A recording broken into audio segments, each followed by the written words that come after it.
Bismillahirrahmanirrahim. Assalamualaikum warahmatullahi wabarakatuh.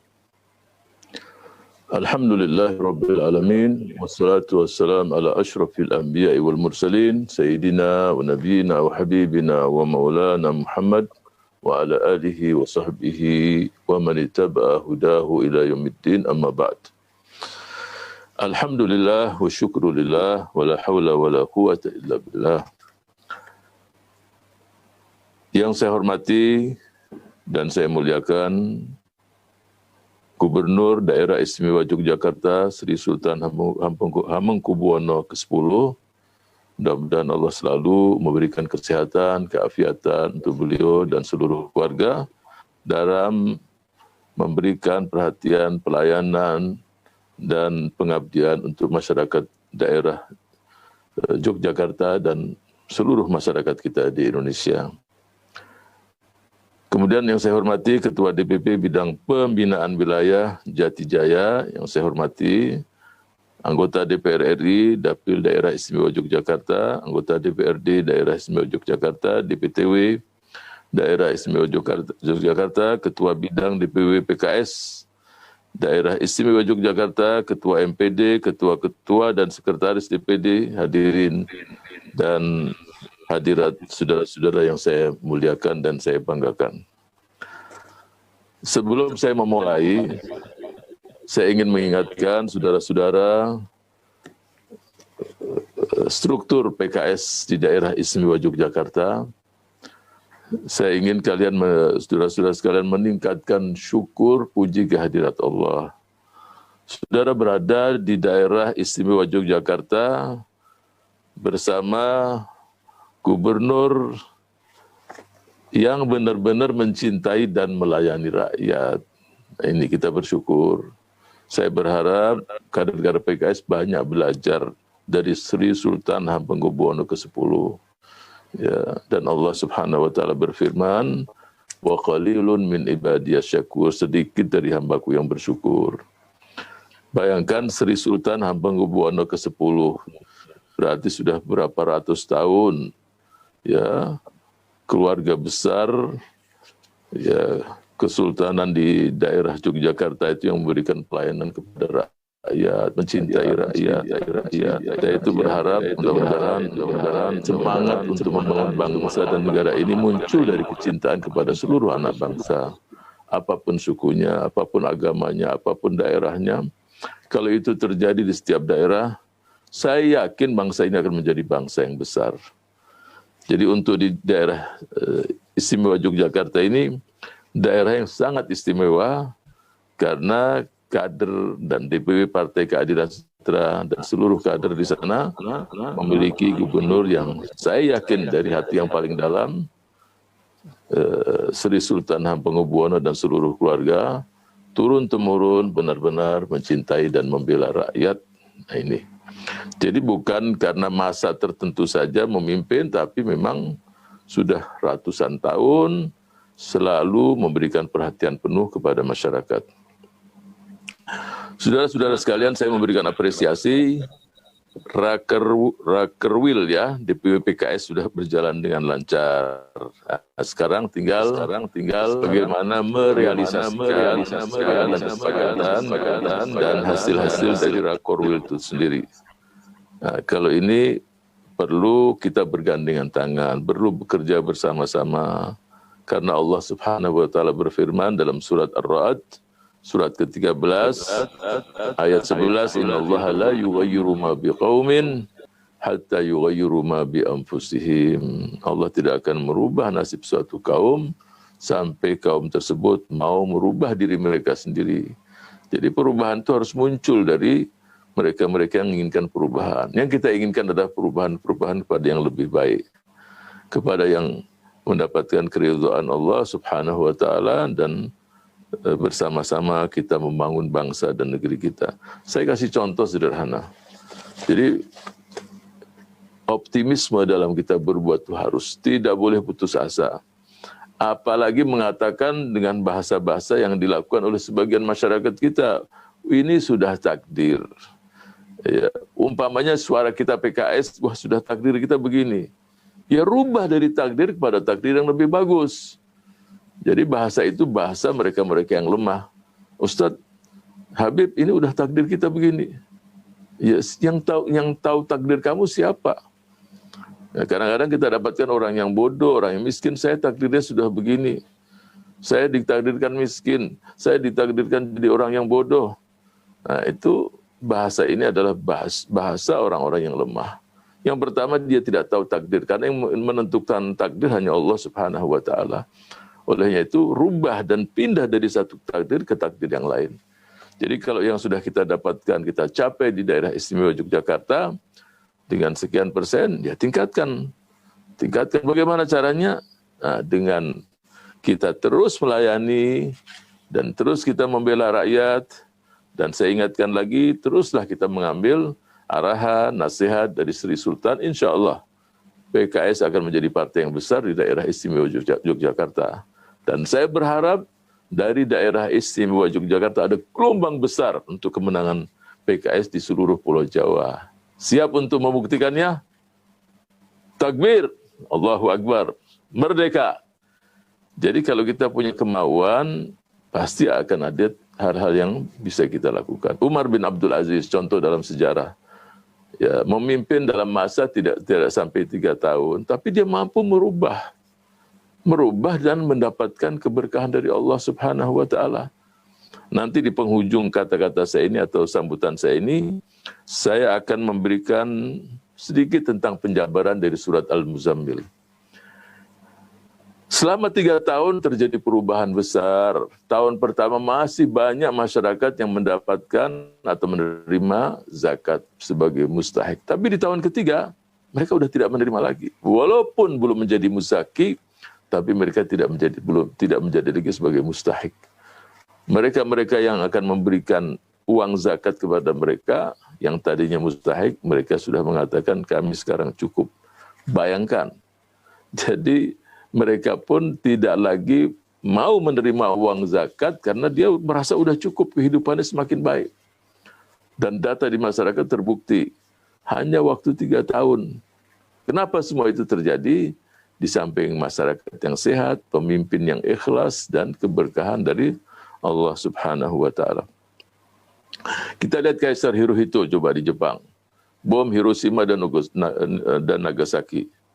Ya, antara Hiroshima dan Nagasaki 3 hari. Hiroshima 6 Agustus 1945, Nagasaki 9 Agustus 1945.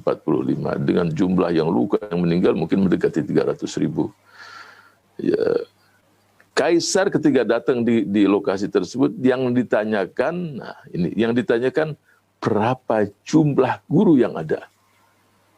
Ilmu jadi, ya, ketika disebutkan jumlah gurunya, dan diprediksikan Jepang akan bangkit lagi 5 tahun, 50 tahun berikutnya, hanya 20 tahun.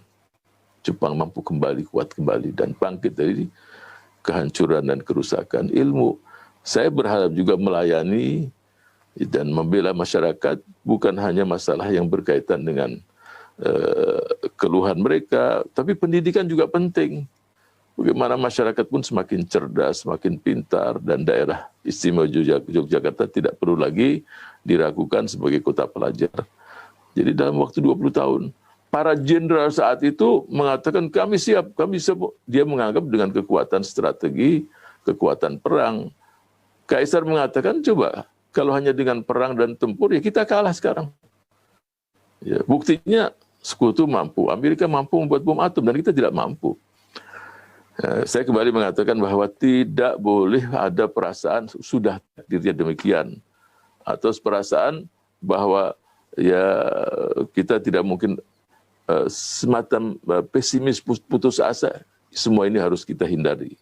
Ya, mudah-mudahan saya yakin ke depan saudara-saudara yang berada di daerah istimewa Yogyakarta lakukan strategi perubahan, karena dengan cara kita merubah komunikasi kita dengan publik akan terjadi perubahan yang besar. Jadi satu ungkapan mengatakan change your word, rubah kata-katamu itu dengan masyarakat, engkau akan merubah dunia juga. Jadi dengan kita merubah tutur kata kita, komunikasi kita, ya sering saya katakan jangan terbiasa dengan cara-cara meminta dukungan dari sana-sini. Ketemu dengan tokoh, ketemu dengan kiai, dengan ulama, dukung PKS, doakan baguslah. Tapi saya ingin masyarakat merasa memiliki partai ini. Ya, walaupun pasti Pak Sri Sultan juga tidak ikut dengan partai apapun, saya yakin insya Allah di hati yang paling dalam pun insya Allah kecintaan kepada partai ini, saya yakin dari hari ke hari semakin besar. Saya optimis karena memang partai semua ini ujung-ujungnya bukan untuk memperkaya diri, popularitas oke lah, tetapi yang ending terakhir bagaimana kita berbuat melayani rakyat. Kita menjadi khadimul ummah, pelayan umat, dan itulah yang dicontohkan oleh baginda Rasul Sallallahu Alaihi Wasallam. Saya tidak ingin ulangi, sebab ini saya sudah jelaskan dalam Rakernas beberapa waktu yang lalu. Bagaimana baginda Rasul memberikan contoh yang sangat indah dari kata-kata dan perbuatan beliau ketika memberikan pelayanan kepada masyarakat. Kemudian para sahabat, kemudian di zaman Sayyidina Umar, semua itu sudah saya jelaskan. Kemudian layani masyarakat dengan keikhlasan, layani masyarakat dari hati yang paling dalam, layani dengan seluruh yang kita miliki, dengan keikhlasan, dengan pikiran, dengan tenaga, apa saja yang kita bisa lakukan. Kalau itu terjadi, saya yakin, saya optimis, PKS akan semakin jaya dan semakin besar ke depan. Saya kasih contoh dan ini sudah sering saya katakan. Saya ingin ingatkan kembali. Ada seorang buta, ya ini di negara barat tapi bisa kita tiru di mana saja. Dia tulis dengan koran, dengan kertas putih, karena dia tidak tahu orang siapa yang lewat dan dia tidak melihat. Dia mengatakan, I'm blind, help me. Saya ini buta, tolong bantu saya. Dan dia taruh tempat untuk orang meletakkan uang. Hampir 1 jam hanya ada 1 koin yang jatuh. Kemudian ada seorang wanita lewat, ya tanpa berkata apa-apa, dia buatkan kertas dengan bahasa yang berbunyi tidak seperti tadi, itu diganti. Dia katakan, it is the beautiful day. Memang musim dingin, kemudian sudah masuk musim panas. Musim dingin yang ada matahari, jadi tidak terlalu dingin. It is the beautiful day, I cannot see. Ini hari yang indah, aku tidak bisa melihatnya. Orang tersentuh. Itu dalam waktu 1 jam tempat itu sudah penuh. Rubah cara kita komunikasi dengan publik. Jadikanlah partai ini adalah partainya anak muda, partainya orang-orang yang usia 45, partainya orang tua, partainya anak laki, masyarakat pria maupun wanita, partainya masyarakat bangsa, apapun suku dan agamanya. Bagaimana caranya? Ambil hati mereka. Ya, ambil hati. Bagaimana ambil hati? Tadi silaturahim, kunjungi, bantu. Tidak usah berpikir, Habib, Ustadz pernah mereka kita bantu tapi nggak pilih kita, nggak apa-apa. Nanti suatu saat kenapa memilih? Jadi tidak perlu kita dengan bahasa-bahasa kita bantu, tapi Bu, nanti pilih kita ya. Itu saya tidak setuju dengan cara-cara itu. Masyarakat pun semakin cerdas tahu siapa partai yang memang dari awal ingin melayani rakyat dan berbuat untuk rakyat. Dan kita tahu hati di tangan Allah Subhanahu wa Ta'ala. Yakin sudah. Ya ayyuhalladzina amanu intan surullaha yansurkum. Kalau kita memenangkan Allah, Allah pasti akan memenangkan kita. Olehnya itu, menangkanlah kita masing-masing untuk menggapai cinta Allah dan ridha Allah. Kalau itu kita dapatkan, yakin Allah akan membuat masyarakat juga mencintai kita semua. Saya berharap sebelum kita kuat hubungan kita dengan masyarakat, kuatkan hubungan kita dengan Allah Subhanahu wa Ta'ala. Sebagai penutup, saya akan jelaskan surat Al-Muzammil. Surat ke-73, penjabaran dari ayat 1 sampai ke-7 dari surat Al-Muzammil. Dalam penjabaran itu, saya jelaskan ringkasnya demikian. Allah mengatakan kepada hambanya, wahai hambaku, ini hamba yang tidur di malam hari, bangunlah kamu. Ya, sholat witir 11 rakaat.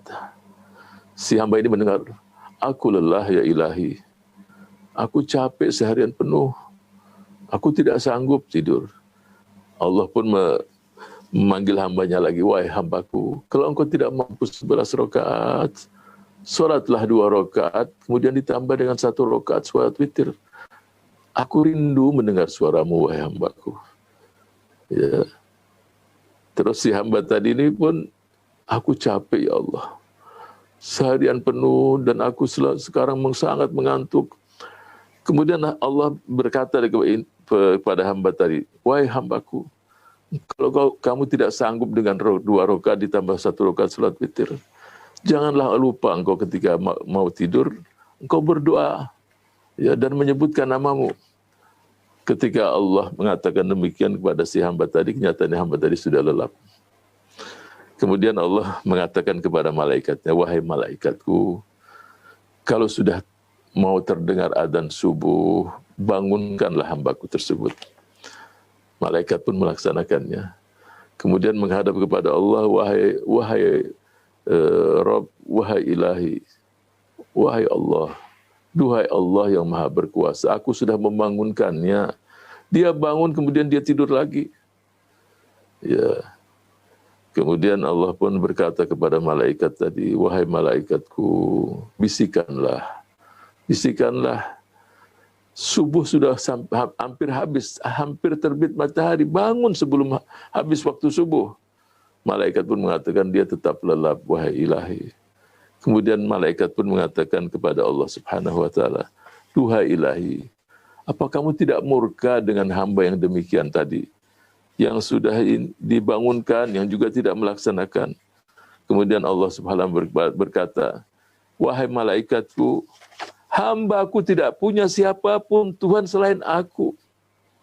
Ya.